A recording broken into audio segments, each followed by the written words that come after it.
আমরা চলে এসেছি আগ্রা ফোর্টে। দেখুন পেছনেই আগ্রা ফোর্ট আছে। मेरा नाम है शुभम स्वानकर। आप जो फोर्ट देखने जा रहे हैं इस फोर्ट का नाम है आगरा फोर्ट। तो आज भी फोर्ट का 75% पार्ट आर्मी में है। वाटर में 400 क्रोकोडाइल्स एलिगेटर। इन 4 विंडोज से किंग के वेलकम के लिए फ्लावर डालते थे, परफ्यूम एंड रोज वाटर। तो ये तीनों गेट ज्यादा स्ट्रेट नहीं है, ये English capital word Z style में। ये उसके चलने के साउंड से राजा उठ जाते थे। उस जमाने में ये अलार्म हो जाता था। इस साउंड को अगर हम लोग सुनते हैं तो भूतनी की चलने की आवाज समझ के डर जाते हैं। एयर कंडीशनर लूलो के टाइम का हवा में है।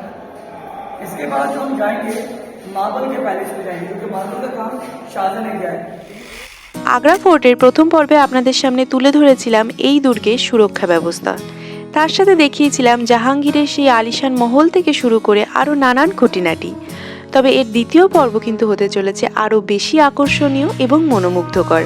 আর হ্যাঁ, এই ভিডিওর শেষে থাকছে আপনাদের জন্য এক বিশেষ চমক, যা আমার কাছেও কিন্তু বেশ সারপ্রাইজিং ছিল। হাই, আমি পূর্বা। তাহলে দেরি না করে চলুন আগ্রা ফোর্টের দ্বিতীয় পর্ব শুরু করা যাক। सर शाहजहां की वाइफ का नेम पता है आपको?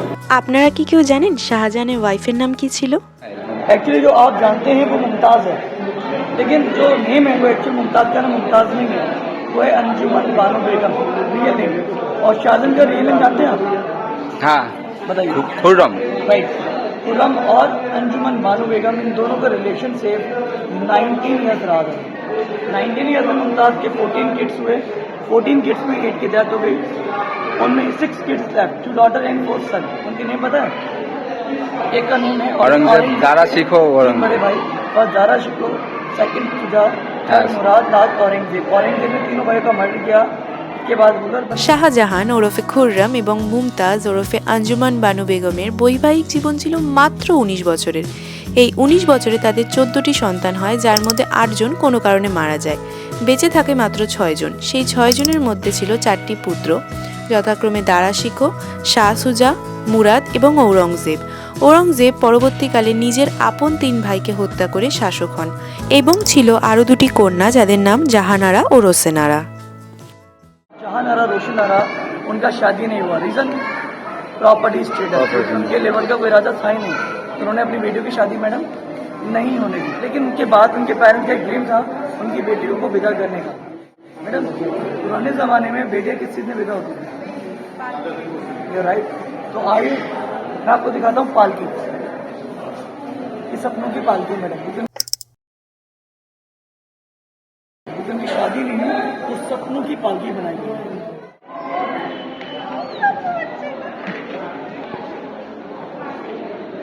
লজ্জা পেয়ে গেছে। শাহজাহানের 2 কন্যার বিবাহ না হলেও নিজেদের ইচ্ছে পূরণের জন্য শাহজাহান তৈরি করেছিলেন তাদের জন্য এক স্বপ্নের পালকি, যার ছাদ ছিল সোনায় মোড়ানো এবং দেওয়ালগুলিতে ছিল নানান মূল্যবান মণিমাণিক্যতে পরিপূর্ণ। তবে সেই চাকচিক্যময় সাজ আজ অতীত। তাহলেও এই পালকি আকৃতির স্থাপত্যটি তৈরির ইতিহাসই এর মূল্যকে যেন আজও বহুগুণ বাড়িয়ে দেয়। आइए इसका डिजाइन दिखाता हूँ आपको। अब यहाँ से देखो, ये भी पालकी के शेप में ही बना हुआ है। ये देखो पालकी डिजाइन, ठीक है। तो ये जहानारा और रोशनारा। এই ভিডিওর পার্ট 1-এ আপনাদেরকে বলেছিলাম সম্রাট ঔরঙ্গজেব এই বিশাল দুর্গের সুরক্ষার্থে এর চারপাশে তৈরি করেছিলেন এক সুবিশাল পরীক্ষা। চলুন সেই পরীক্ষাটাই এখন দেখে নেওয়া যাক। औरंगजेब ने फोर्ट के बाहर 2 मोड बनाया, water mode and dry mode. तो वो आउटसाइड वाटर मोड है, वहाँ 400 क्रोकोडाइल्स एलिगेटर होते थे, यानी कि कुमीर।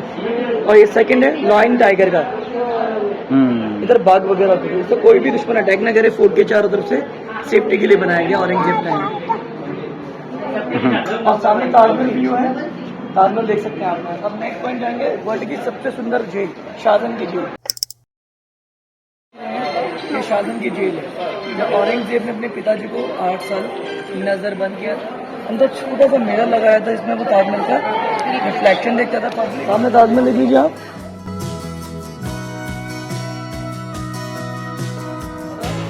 ये नग लगा हुआ है, रूबी है, ये फिरोजा है, ये पन्ना है, और वो नीलम है।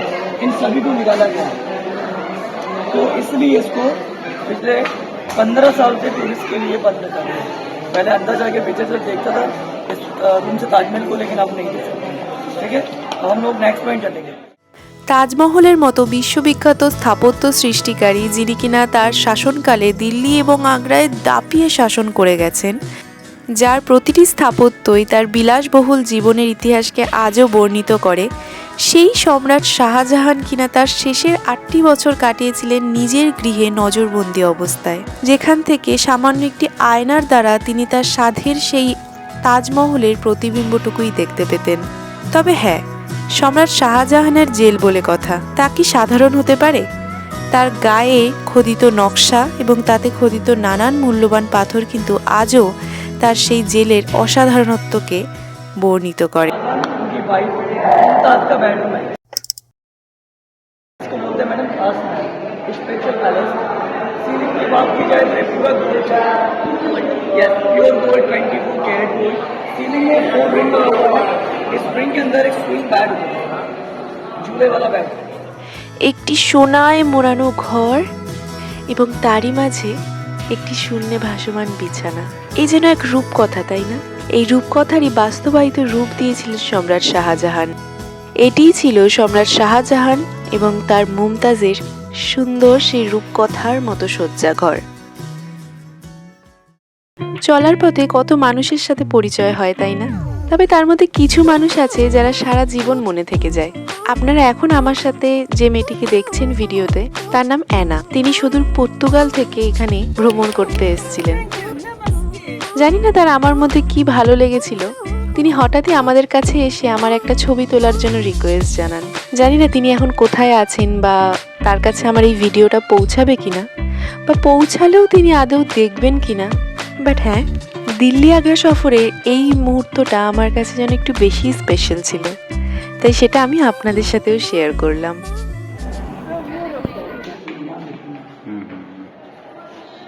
तो दादा ये सामने पैलेस है, शीश महल है।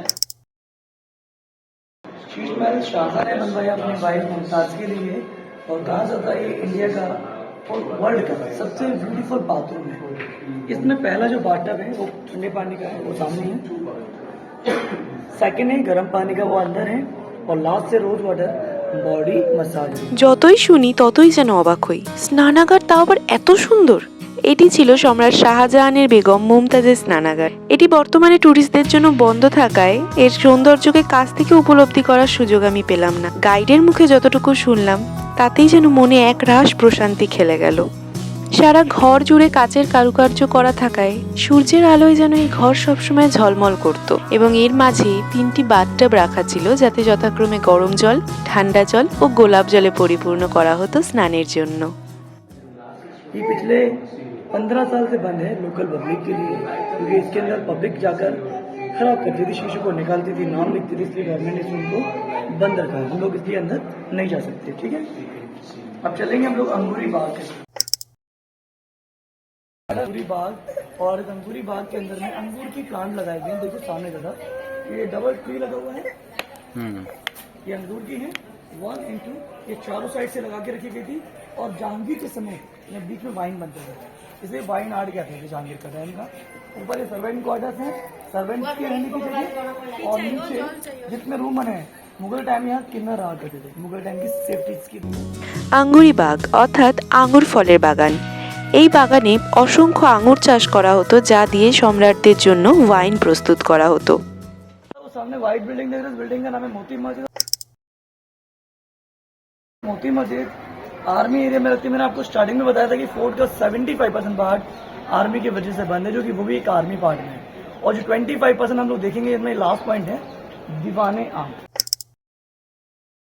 ये पब्लिक का मीटिंग प्लेस है, यहाँ माइक और स्पीकर नहीं हुआ करते थे, ऑडियंस सामने ग्राउंड में खड़ा हुआ करता था, पब्लिक के साथ वीआईपी लोग वहाँ पर, राजा ऊपर Akbar, no mic and no speaker. जब भी अनाउंसमेंट हुआ करता था तो उनकी जो वॉइस थी ना मैम, वो एको होती थी, वहां से अकबर बोलते थे और आवाज सामने वाले गेट तक जाती थी। इसलिए लोग पहले सुनते आते थे कि लोग आवाज आती थी एको, क्योंकि पहले लोग सुनते आते थे, बोलते कम। आज इंडिया में लोग, और इसलिए एको नहीं हो पाता मैडम, क्योंकि आज एको नहीं होने का रीजन भी यही है। और सेकेंड है, लास्ट से थोड़ा सा आवाज आई तो मैं आपको दिखाऊं,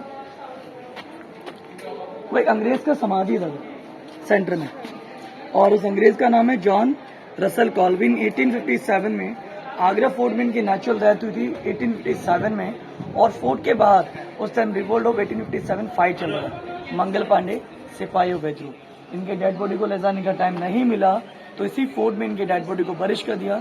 हिंदुस्तान, एशिया और वर्ल्ड का एक पहला फोर्ट है जहाँ एक अंग्रेज की समाधि बनाई गई है। अदरवाइज वर्ल्ड टूर करना वर्ल्ड में कहीं भी किसी फोर्ट में ब्रिटिश की समाधि नहीं।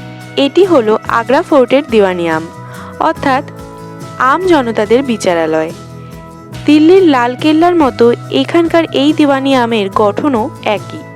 এখান থেকে সম্রাট আম জনতাদের বিচার করতেন, তাদের সাথে দেখা করতেন, কথা বলতেন। এই দিওয়ানি আমের ঠিক সামনেই রয়েছে একজন ইংরেজের সমাধি, যার নাম জন রাসেল কেলভিন।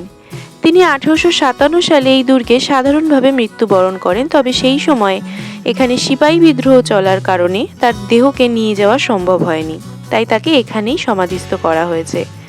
গাইডের কথা অনুযায়ী এটিই পৃথিবীর একমাত্র দুর্গ যেখানে একটি ইংরেজের সমাধি রয়েছে। The fort is 25% area is complete. My service complete. I hope enjoy with me. Yes. তো আমরা কিন্তু এখন তাজমহলের দিকে রওনা হচ্ছি। আমরা এতক্ষণ আগ্রা ফোর্টে ছিলাম এবং আগ্রা ফোর্টে কিন্তু আপনারা দেখতে পাবেন আমাদের ভিডিওতে আমরা ট্যুরিস্ট গাইড নিয়েছিলাম। এর একটাই কারণ যে এখানে যে কোনায় কোনায় যে ইতিহাসগুলো রয়েছে তা কিন্তু সমস্ত কিছু হয়তো আমরা আপনাদেরকে বলে কভার করতে পারবো না। যারা ট্যুরিস্ট গাইড আছে তারা খুব সুন্দর করে সব কিছুকে ঘুরিয়ে ফিরিয়ে আমাদেরকে দেখিয়েছে এবং হিস্ট্রিগুলোকে আমাদেরকে বলেছে, যেগুলো আপনাদেরকে আমি তুলে ধরবো।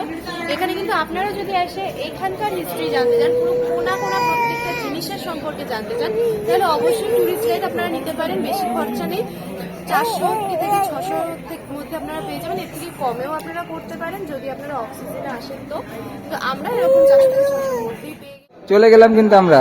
এই যে চল আমরা চলে যাই, টাটা। আমরা তাজমহলের দিকে রওনা দিলে কি হবে, আমাদের মেয়ে তো এই আন্টিকে ছেড়ে যেতেই নারাজ। সে তো পারলে আমাদেরকেই বাই বাই বলে দেয়। বাই দ্য ওয়ে, আপনাদেরকে একটা ইনফরমেশন দিয়ে রাখি, আগ্রা ফোর্টে একটা বেবি কেয়ার রুম আছে যেখানে আপনারা বাচ্চাদেরকে বসে খাওয়াতে পারেন, স্পেশালি ব্রেস্ট ফিডিং করাতে পারেন। আগ্রা ফোর্ট সম্পর্কে এই ভিডিওটা আপনাদের কেমন লাগলো তা আমাদেরকে কমেন্টে জানাতে ভুলবেন না। আর যারা নতুন আছেন তারা প্লিজ আমাদের চ্যানেলটাকে সাবস্ক্রাইব করে আমাদের পাশে থাকুন। তাহলে দেখা হচ্ছে নেক্সট ভিডিওতে। ততক্ষণের জন্য আপনাদের সকলকে tata. God bless you all.